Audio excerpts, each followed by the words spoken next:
Habarigani. I want to welcome everyone who is watching this first speech of mine. I want to thank you for your time to hear the message that I wish to convey to you. There is a lot of subjects to address. The subjects are endless. The Black community in the U.S.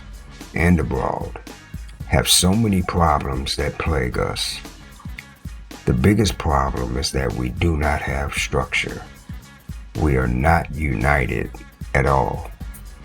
We do not have any bona fide, legitimately qualified leader.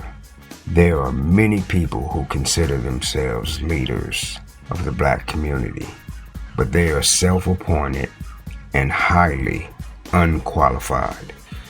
Aside from their lack of qualifications, their mentalities are not conducive to Black liberation, Black independence, Black freedom, Black economic success, etc. We have not had a real leader since Malcolm X. We've mostly had so-called activists who want to be elected officials within the U.S. government, claiming that they're going to advocate for the things we need. But that never works. And then you have those activists who profess to be grassroots activists who want to get on their soapboxes and advocate for the opposite extreme of the spectrum, shouting ideas that are unrealistic and unpractical. The grassroots activists will call the aspiring politician a house Negro or sellout. And that aspiring activist will call grassroots activists a wannabe revolutionary, crazy, or narrow-minded and uneducated. There's some merit to both arguments. Over the last 100 years or so, we've had some Black people who say the only way to succeed is to work within the system to make the changes that are so desperately needed. And you have the opposite where people are saying that doesn't work. They're not going to let you change the system from the inside, no more than they're going to let you change it from the outside. So the only way to have a change is for you to try to change it from the outside. That's the basis of their platform, but they too are mostly wrong. It's not a simple equation to understand, and solution is not simple either. No matter what your mentality is, no matter what your philosophy is, no matter what your position is as to the right approach to solve the problem, no one with a brain can dispute the fact that we as a community lack unity, structure, and consensus. The lack of structure is the biggest problem. Not all of us are on the same page. It is impossible to prevail as one unit if that unit is divided. That's somewhat of an oxymoron, because if the unit is divided, then there is no unit. The point is that there's two opposing philosophies on how to live your life. You have structure and you have willy-nilly. With willy-nilly, there is no accountability. There's no judgment. There's no consequences for misbehavior. There's no unity. There's no consensus. There's no structure. And you just keep chasing your tail going in circles. On the other hand, there is structure. On the same page, there is consensus. There is accountability. There is judgment and accountability for misbehavior. You know, they say it takes a village to raise a child. Well, what does it take to raise a village? If the village doesn't have its stuff together, how can it possibly raise the child correctly? I am going to do my best to address the most pressing and controversial issues that face the Black community. I am going to give you raw and uncut analysis that is very objective. I'm going to give you all three sides of the story. Some of you are saying, what do you mean three sides of the story? Don't you mean two sides of the story? Well, most of us say there are two sides of a story, but years ago, I learned that there's actually three sides of a story most of the time, almost all of the time. Your side, his side, and the truth. The truth usually lies somewhere in the middle. Most people never tell the whole story, so the first two sides of the story are always incomplete. Hence, you have the third side, which is the truth. I don't beat around the bush and I don't sugarcoat things. I'm going to give it to you raw and uncut. Very direct. It is my hope that you don't just listen to this speech and say, wow, that was powerful, that was so great, etc. But then walk away with that knowledge but don't apply it. In order to effect change, you must take the knowledge and apply it. There is that phrase that says, knowledge is power. Is that accurate? The answer is no. Knowledge by itself has no power. The power comes from the application. If you have knowledge and you're just sitting on it, where's the power? It's when you apply that knowledge that you have power. Too often, we fail to apply valid knowledge. When I sat down to write this particular speech as my first speech, I was trying to figure out what the subject should be. How do I pick from a list that is just too long? Many people will say that life and the state of affairs for Black people in the U.S.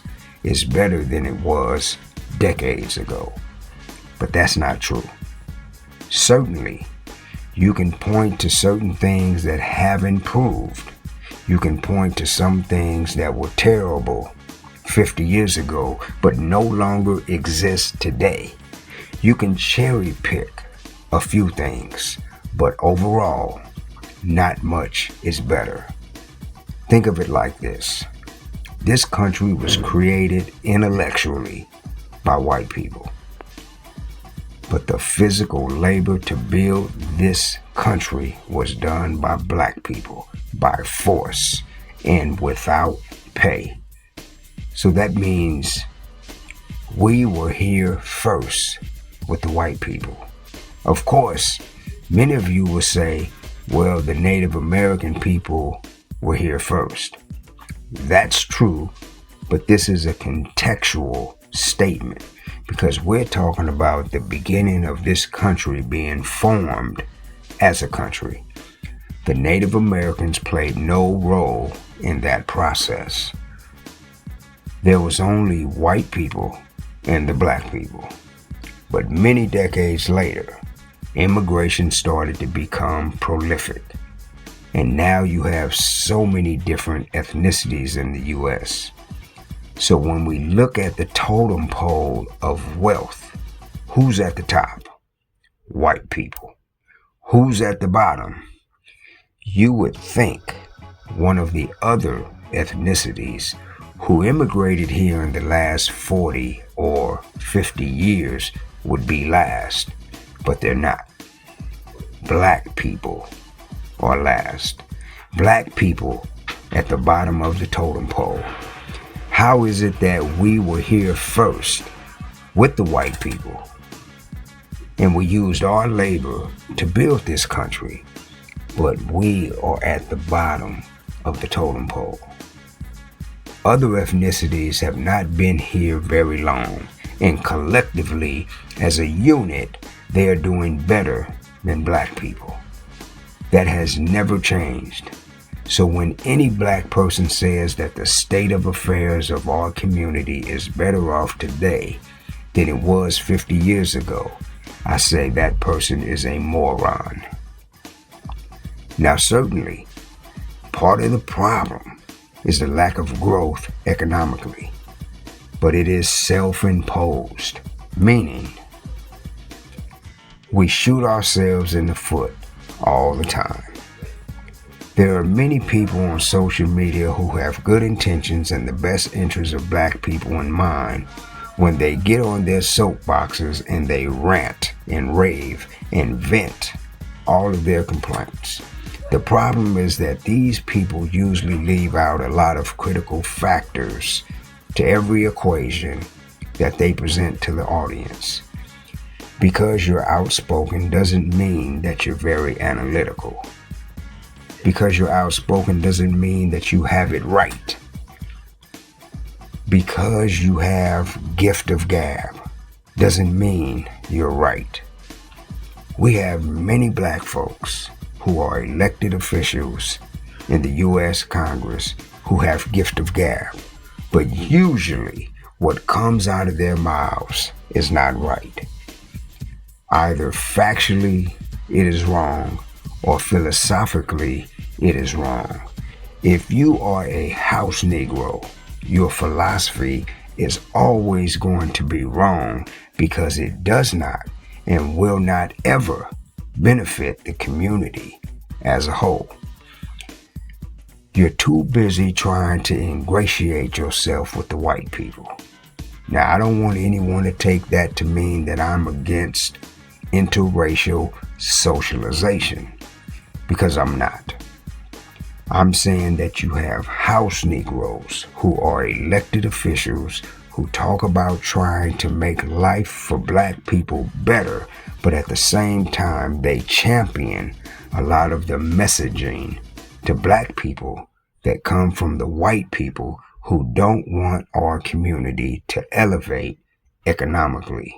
So many people said that Barack Obama was very articulate. Even white people said that. People said he was a great speaker, but he was not a great speaker. He was an average speaker. When he is given a speech with teleprompters in front of him, he speaks very well, but off the cuff, he's just an average speaker. And what did he do for black people? Absolutely nothing. Did he have gift of gab? It's debatable. What about Jasmine Crockett? A lot of black people like her because she is outspoken and has a sharp tongue. She seems to be attractive looking. She is educated. So she's a classic example of a black person who is an elected official in Congress who has a sharp tongue. She is sassy, she is outspoken, she appears to be attractive looking, and she has gift of gab. Those are all the ingredients to make the average person impressed. It gives her credibility, but the fact is, most of the stuff that she says is wrong. She will say her opinion and make it sound like it's a fact. Her opinions and philosophy are not scientifically sound, and they do nothing to uplift the black community. When it comes to facts, she often misrepresents the facts. And if you remove the fake hair and all of the makeup, you will find that she is far from attractive. She's very fake. So she and Barack Obama are just two of many examples of certain black people who have their appearance of being right when they're actually wrong. Did I forget about Kamala Harris? She came before Jasmine Crockett with the sharp tongue and sassiness and all of that. But so many times she was wrong. show out to impress you. They're political entertainers. If they can convince you that they're going to be the best champion for the causes because of their sharp tongue and gift of gab, then you'll vote for them over and over so that they can maintain their career as politicians. You see, most elected officials in the U.S. Congress become rich. It's a way to become rich very easily by doing corrupt things. Do your homework. This is not a secret. But the point here is to say that there are many self-appointed leaders who have gift of gab, but most of what they say makes no sense and has no merit, and we should not be listening to them. It is very unfortunate that we have not had a bona fide leader since Malcolm X. Malcolm X wasn't right about everything, but he had the right idea. He made some tactical mistakes, but who has not?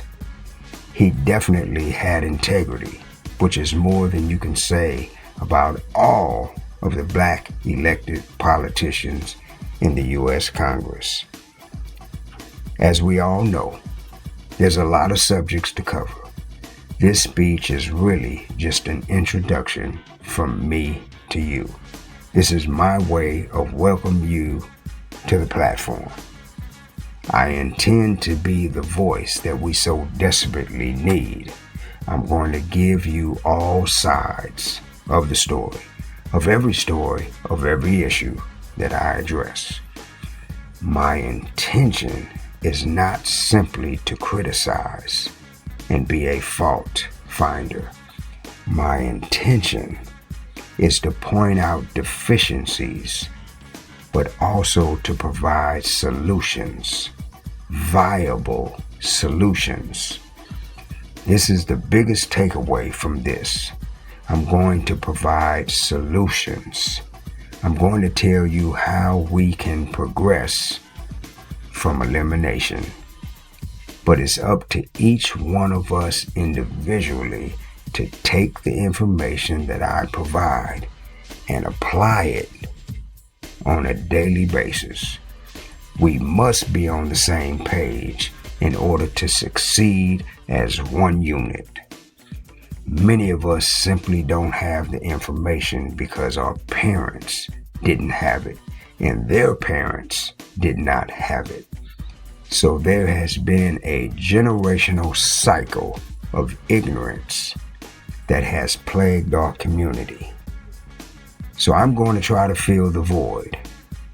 And this is not going to happen in one conversation or two conversations. This is not going to happen in a few speeches. But I don't want anyone to listen to my speeches and see it as knowledgeable and smart and entertaining, but you don't apply the information. So we really need to start disciplining ourselves. If someone gives you some knowledge that's valid, you need to start using it. There are so many subjects to address, I don't know where to start. I am not going to address subjects in any particular order of priority. Right now, my speeches will be once a week. But as the audience grows and we start getting traction, the community starts embracing the message, then I may increase the speeches to twice a week. Maybe we need these speeches every day, but I just don't have the wherewithal to be able to do it that often. But we have to really start taking a close examination of all the deficiencies in our community in order to be able to start talking about solution and implementing that solution. Criticism is the basis for improvement. Asante San.